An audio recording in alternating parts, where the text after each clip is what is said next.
আসসালামু আলাইকুম সবাইকে, আমি রাকিব আহমেদ সোহান। আর আশা করি সবাই ভালো আছেন। আর আজকে আমি এসেছি রানীবাজারে আমার সাইকেলটা ঠিক করতে। এই সাইকেলটা প্রায় আমি 1 বছর আগে কিনেছিলাম, কেনার পর চালানোই হয় না, প্রায় 6-7 মাস থেকে আমার বাসায় পড়ে আছে। তো বাসা থেকে সবাই বলছিল সাইকেলটা ঠিক করতে, নইলে ভাঙড়িপট্টিতে বেচে দেওয়া হবে। তো সেই ভয়ে আমি সাইকেলটা ঠিক করতে চলে আসি রানীবাজারে। আর 7 গিয়ারের সাইকেল কেনার ঝামেলা প্রচুর, আমার গিয়ারে শুধু সমস্যা দেয়। তো তার জন্য ভাবলাম সাইকেলটা পুরোটাই ওয়ার্লিং করে ফেলি। যদিও সাইকেলটা বেশি চালানো হয় না, তারপরেও ঠিক করে রাখা ভালো। আর রানীবাজারের এই দোকানে সাইকেলের সার্ভিস অনেক ভালো দেয়, সাইকেলের যে কোনো ধরনের সমস্যা খুবই ভালোভাবে ঠিক করে দেয়। এটা হচ্ছে তাদের সামনের দোকান, পেছনে সাইকেল ঠিক করার বড় একটা গ্যারেজ আছে। তো আমার সাইকেলটা তারা পেছনের গ্যারেজে নিয়ে গেছে। আর আমি এসেছিলাম রাতে, আমার সাইকেলটা ঠিক করতে অনেক সময় লাগবে, তার জন্য আমাকে আগামীকালকে আবার আসতে বললো। তো তারপর আমরা দোকান থেকে বেরিয়ে যাই। দোকান থেকে বেরিয়ে আমরা ডাইরেক্ট টিবাতের এখানে ঘুরতে চলে আসি। টিবাতের এখানে ঘুরতে এসে দেখি অনেক গ্যাঞ্জাম। আজকে কোনো বিশেষ দিনও ছিল না, তারপরে এত গ্যাঞ্জাম কেন ভাই? যদিও আজকে গ্যাঞ্জাম ছিল অনেক, তারপরেও টিবারটা আজকে অনেক সুন্দর লাগছিল, মানে আশেপাশে ঘুরতে অনেক ভালোই লাগছিল,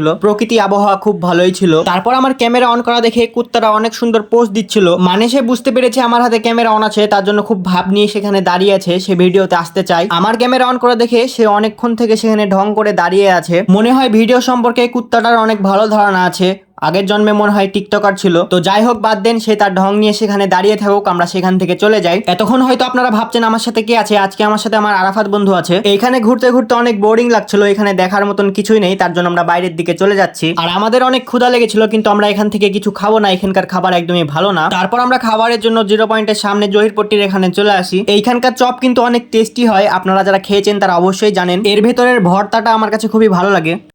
0 পয়েন্টের মধ্যে স্বল্প তো ভালো খেতে চপ 0 পয়েন্ট। ওটার কেমন ছিল টেস্ট? ওটা টেস্টি না। ওটার এর আগে খেয়েছিলাম, কিন্তু একদমই টেস্ট না, কিন্তু এটার হেভি টেস্ট। আপনারা চাইলে এখানে এসে খেয়ে যেতে পারেন। দেখতে অনেক ভালো, খেতে অনেক সুস্বাদু, তাই না বেটা? হ্যাঁ বেটা, হেভি সেই সাপ।